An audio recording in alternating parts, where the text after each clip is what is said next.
What's going on, guys? Scar coming at you with another Magic the Gathering video. In today's video, we'll be diving into a Gruul Adventure deck. This is a deck that I did go over in my list of some rotation proof decks just a few weeks ago, and I figured I'd go and give you guys gameplay features of the decks I went over in that list, just because I kind of went over the list rather than actually go into details and the nitty gritty of what the decks contain. So what this list today is pretty much just a very aggressive Gruul deck. We take advantage of Edgewall Innkeeper for some card draw and play a few things with adventures. We're not playing Lucky Clovers to do multiple triggers, though I would maybe think about experimenting, maybe not 4 copies of, maybe a 1 or 2 of, just to kind of maybe see if like Lucky Clover and a couple Rimrock Knight triggers on a creature to get some additional damage. But the goal here is we're just trying to ramp up, get to like turn 4, turn 5, and hopefully beat our opponent by that time, or get them low enough that the game is in our favor.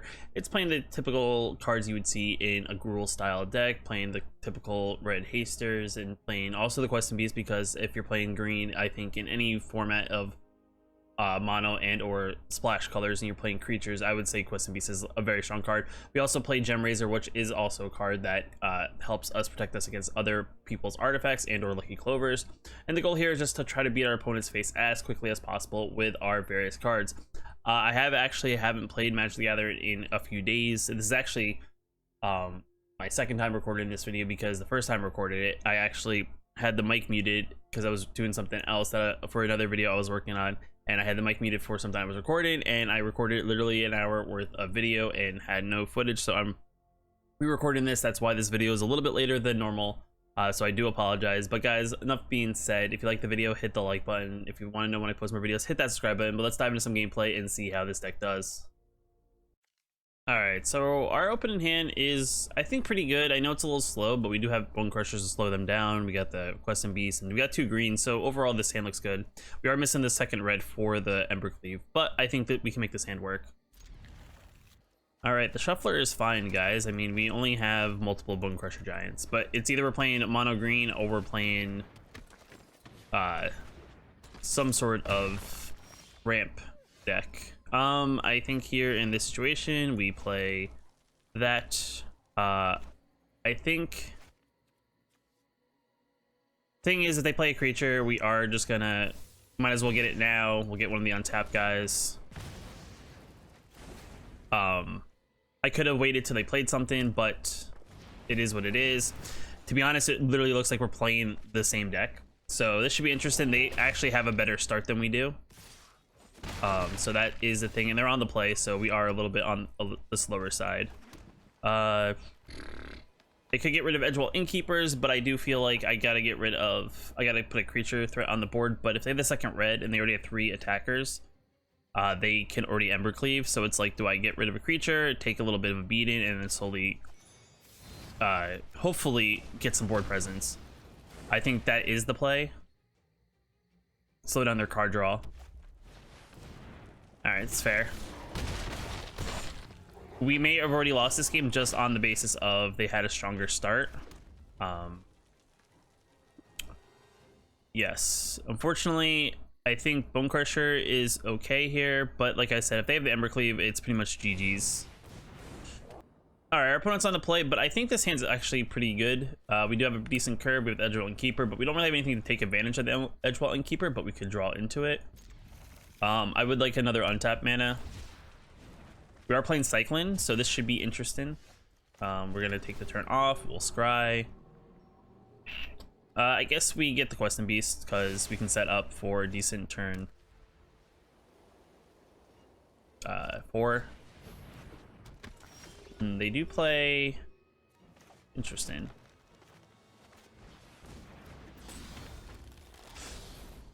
They have less cards than me. I don't really want to exchange, though I could. They probably want to do damage, so we'll sit back. I feel like that may or may not have been the play, but we'll have to wait and see. They're gonna try to gain a bunch of life, so see what happens here. He only had 3 cards. I do kind of dislike the Cyclone decks just because they're very, Cyclone. Well, I mean, I guess since I'm probably gonna take the turn off to search for a land, which I need a double green. I mean, I can always get the second red later. Guess we go into an attack and see what happens. All right, they exchange, that's fine. And then we'll play another one.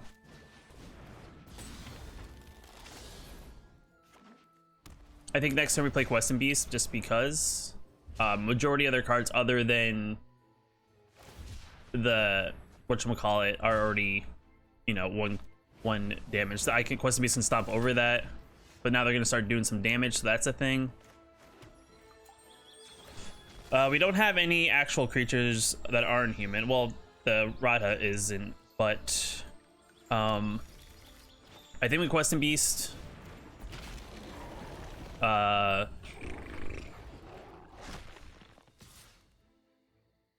go all in just because the Quest and Beast can sit back. If they want to exchange, the exchange. I kind of curious. Maybe they're setting up filling their graveyard. Maybe they have a couple of their spells.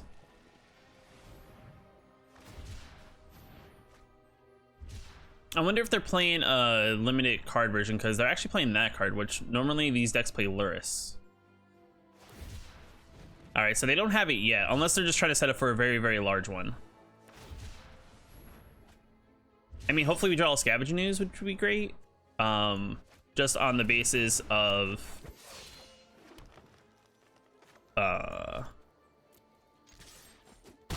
we'd be able to start eating their graveyard and gaining some life in the process.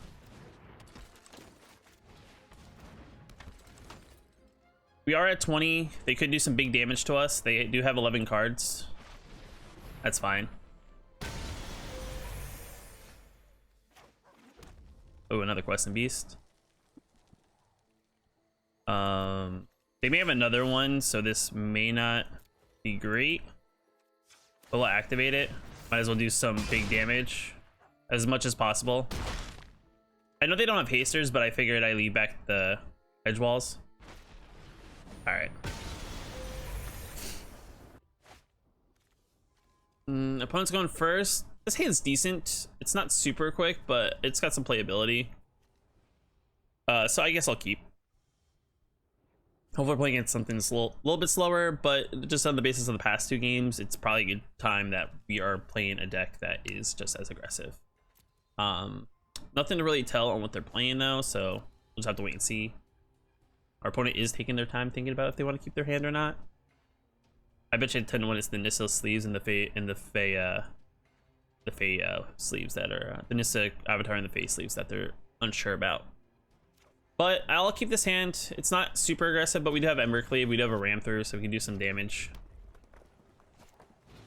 All right, looks like mono red, so this should be fun. We'll play Edgewall Innkeeper.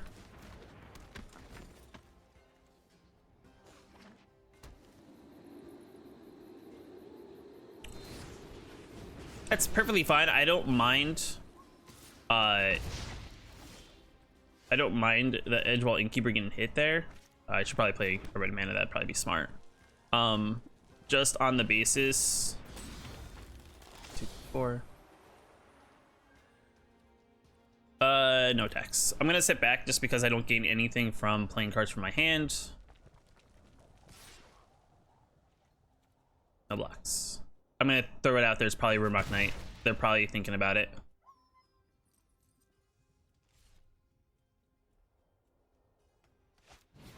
All right, it's an Annex. That's perfectly fine. That's actually not a very strong Annex, to be quite honest, though.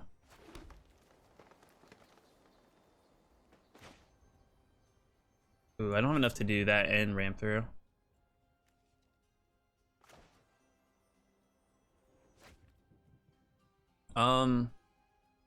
Oh no, that's not true. It's telling me for the one ability.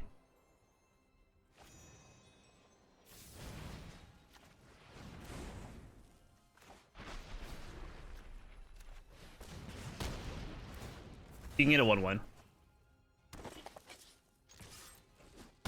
I'll hit you for 4. I'll take that damage. I think that's a better exchange, even though I'm gonna get hit for 2. It does slow them down a little bit. They do have Torbrand, which sucks. That hurts. We do have another red.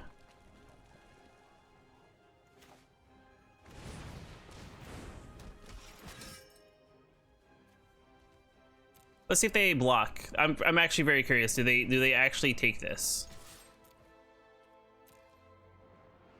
Oh, they do. Okay, that's fair.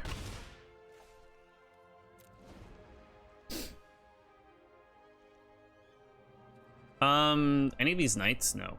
They do have a Castle Embereth. Let's see what they do here. They go all in. In response, we will... Well, I can't kill that, so let's just kill the knight.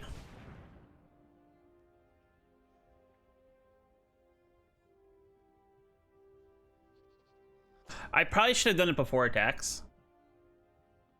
Just on that basis of... They can't Ember Cleave, I don't... Ember Cleave now costs 2 or 4. They can spend all their mana. That's probably a game, just because that's gonna be...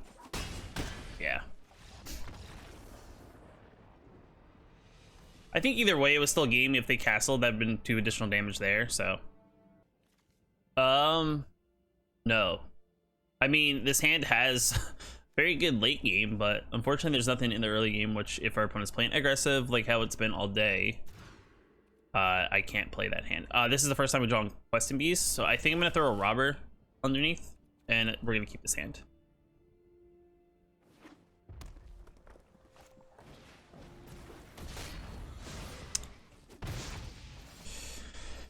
Fantastic. Good old mono red.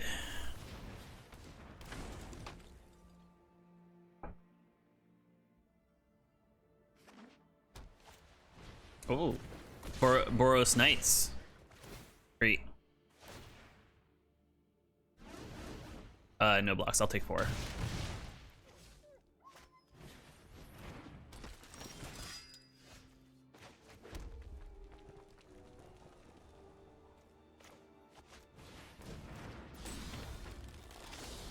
No attacks.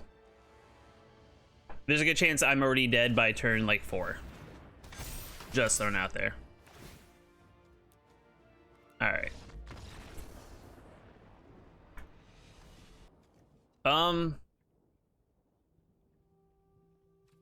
We're on the play. Get a red. Turn 2 Robber. I mean, it's okay, but we got to draw a 3rd land and or a 4th one. It's a little rough. I think we got to mulligan it.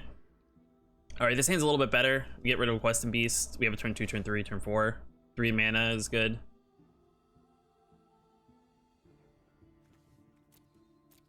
Our opponent's mulliganing or thinking about mulliganing. I don't really know. They're taking a minute. All right, we'll keep 6. Throw a Questing Beast underneath just because we have 2. We will play a green mana and say go.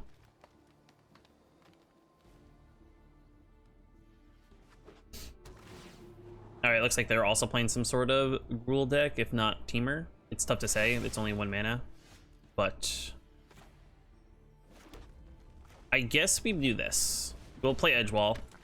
We do have a Bone Crusher, so if we play, we can just play it and draw a card next turn. Or we play Radha. It's either one of the 2.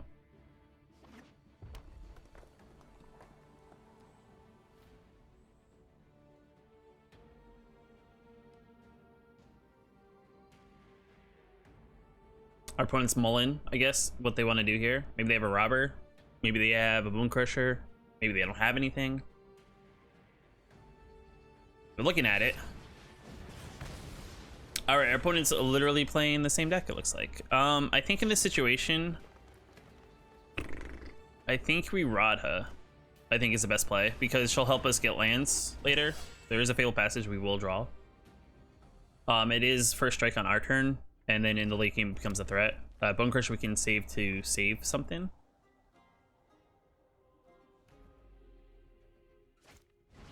Robber, it's fine. If they attack, they may have a Rimrock Knight, but we also have another. We do also have another Radha, so it's like it's not the worst thing. Let's grab a second red, just that covers our bases. I guess I play Questing Beast just because it's a pretty good play. They may have, well, I guess not. I was gonna say they may have, they could have Rimrock there, made this a 4 and actually blocked the Questing Beast, which is a play.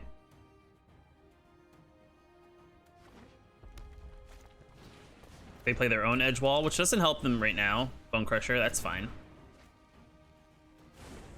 Bone Crusher can block Questing Beast, but it doesn't overall help them a lot.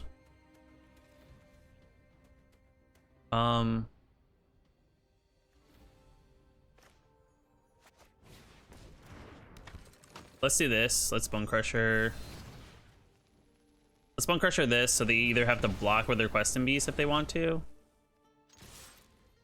This has First Strike.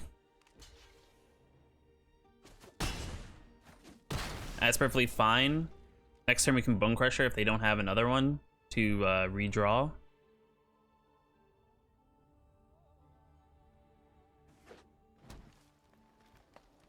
They do have a lot of mana, so it is a possibility they may have multiple plays. They do have more cards in their hand than we do, so that's a thing. They got their own Questing Beast. That's perfectly fine.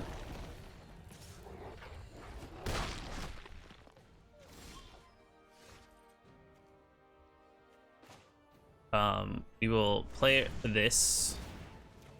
We'll draw a card. Top deck a land, which is good. We'll keep the Questing Beast. No attacks in say go. So pretty much now we reverse roles. They have the Questing Beast, we have the Bone Crusher.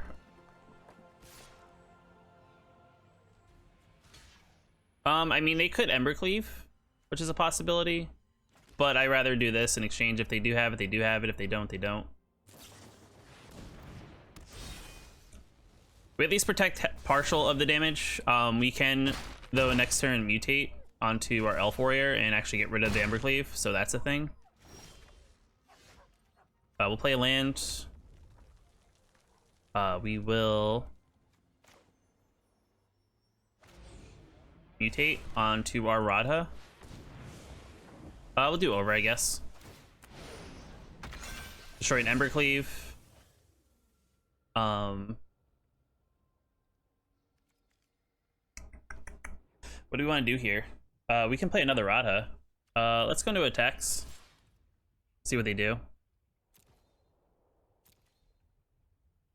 Alright, they take it. Because that's First Strike, so that makes sense.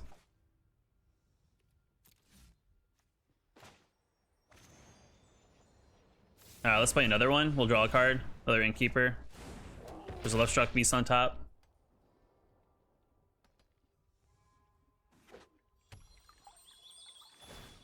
If they're not careful and they don't block next turn, we actually may win if they don't have an Embercleave. That's the big thing here.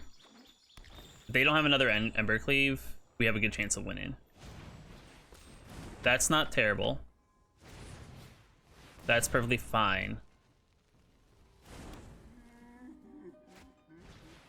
Alright, they're going really wide. They're tapped down, so that's fine. But they may not be paying attention to what's going on here. Let's go to combat and see how this goes. Let's go to blockers. They put a lot of things in front of it. You probably should put more. Probably should have put a little bit more. Just because that has tramples. They have another Embercleave is the real question. We're not dead.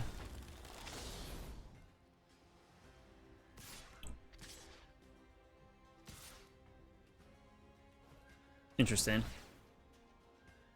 Questing Beast. Land. We'll block here. Be out of harm's way. Questing Beast. That's which is ours. Edge Rolling Keeper. We'll play land. We'll go to attacks. Blockers.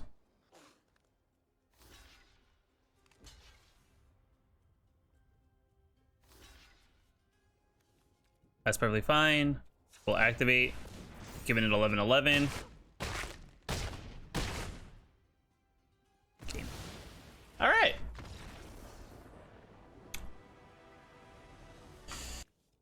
Opponent goes first. This hand's actually fairly slow. It has double Embercleave, which is a little awkward. It has a couple 2-drops, but we do have to search our land. I think I'm gonna keep. Let's be risky. We haven't had the best success. All right, that's perfectly fine. We'll actually search, I guess, this turn. They play in blue. What is blue? Let's get a mountain.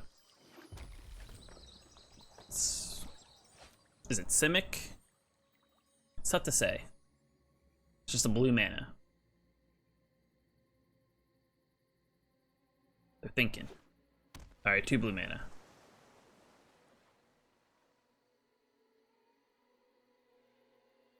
Still thinking. Still. Oh, okay. Do we Love Struck Beast? Do we Radha?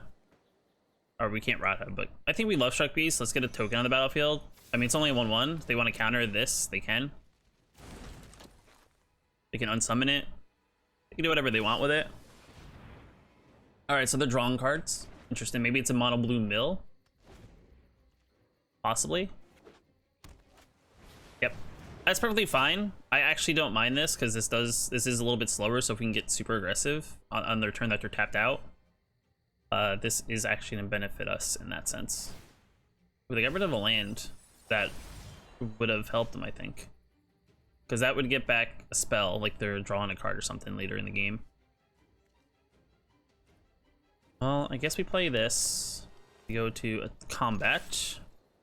Go to damage. We'll play our Love Struck Beast and we'll say go.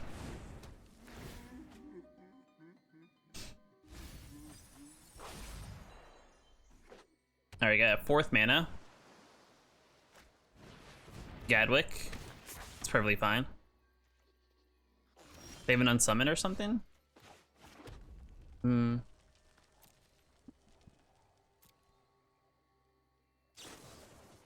Okay, they're opt-in. That's perfectly fine. That's fine.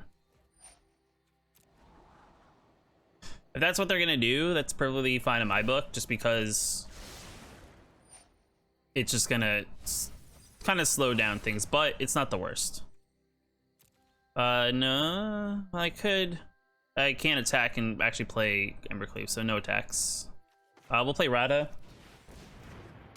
And we'll say go. Just because it's just gonna keep the board aggressive, and we also, oh.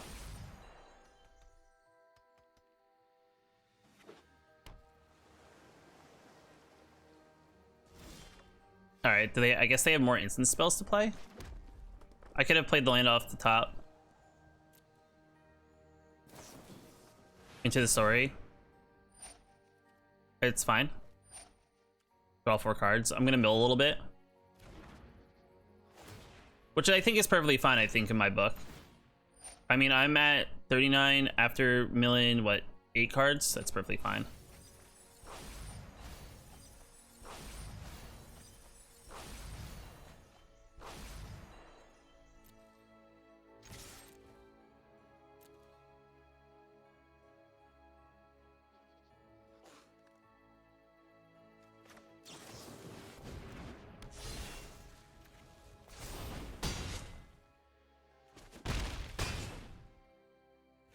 So now on their turn, if they don't like do a bunch of mill, they may actually have to think about this, because Rod hasn't become a threat next turn.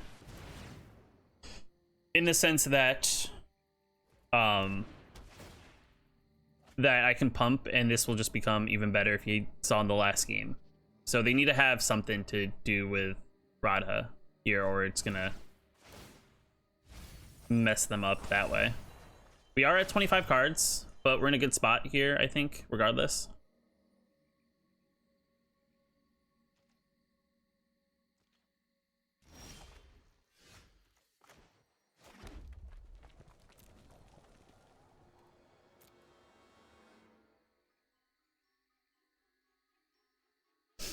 Though the other thing too is they may not realize this. That's fine.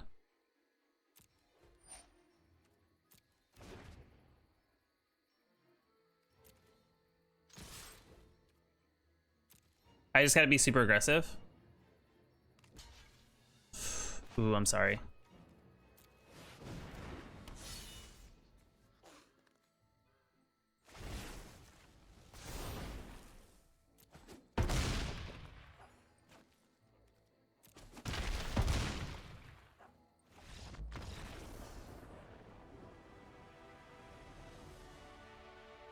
the thing is, if they would have blocked the Questing Beast, they would have been alive by 1.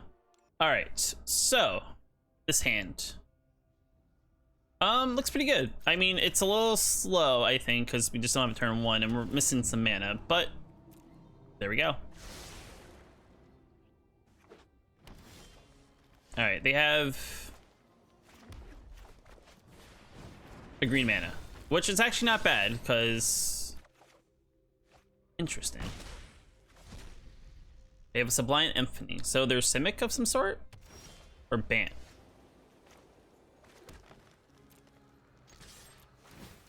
Maybe I'll take another card. Interesting.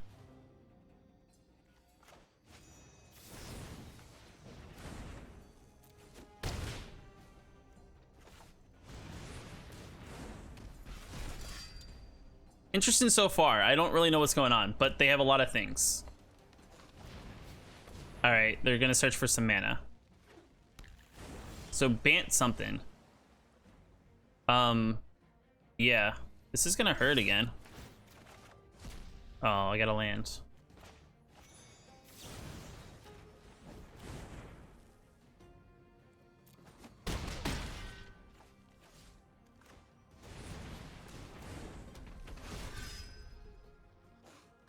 They have a lot of cards. All right, that's fine.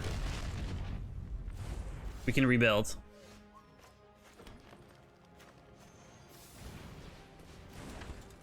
If you build it, they will come.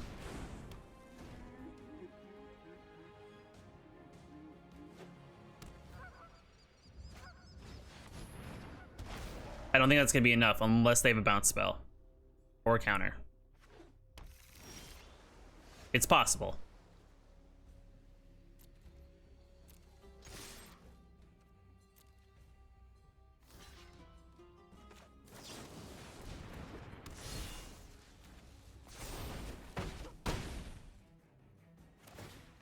They draw a card.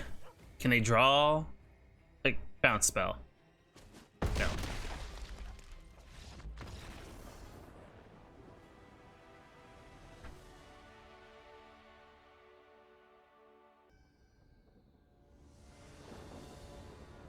We're on the play. I actually like the hand yet again. It's another one of those like ones with Robber the Witch and some Rimrock Knights, so kind of like a little bit aggressive. Maybe throw down the green immediately, throw off opponent.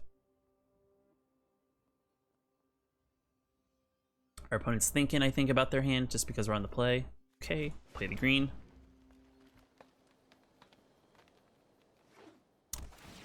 Rakdos of some sort? Interesting, interesting. All right, we need a second green, and then we can play Questing Beast. So let's kind of start taking our opponent's things. Ooh, Ghost Strider. Interesting. I like Ghost Strider. That's perfectly fine.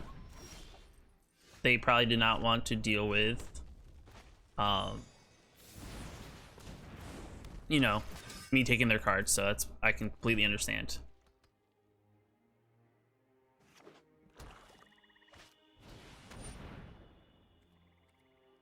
All right, are you gonna take Questing Beast or Embercleave? That's the real question. What do you take here? That's fine. I think Embercleave is stronger anyway. Maybe they play a lot of small things. I don't really know. I'll get a zombie though,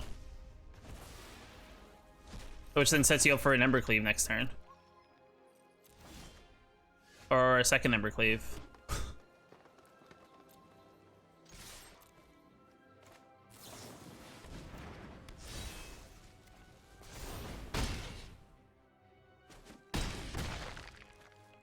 It could have been literally, you know,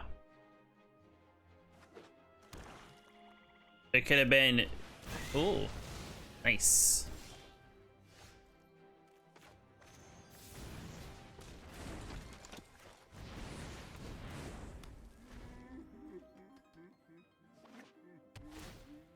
They gain a life. They gotta get a blocker. I would say you go even, right?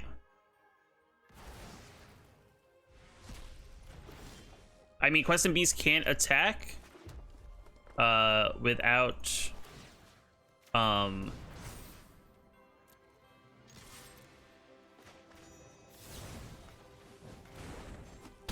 without, you know, a 1/1 on the board.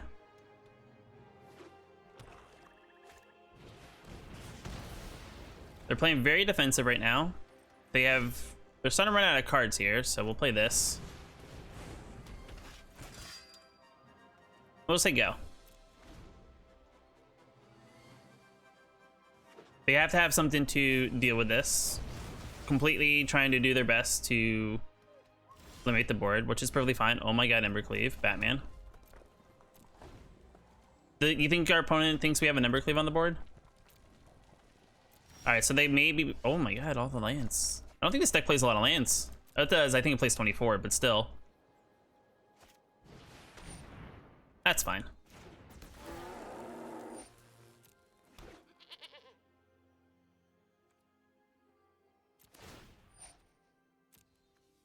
Decline.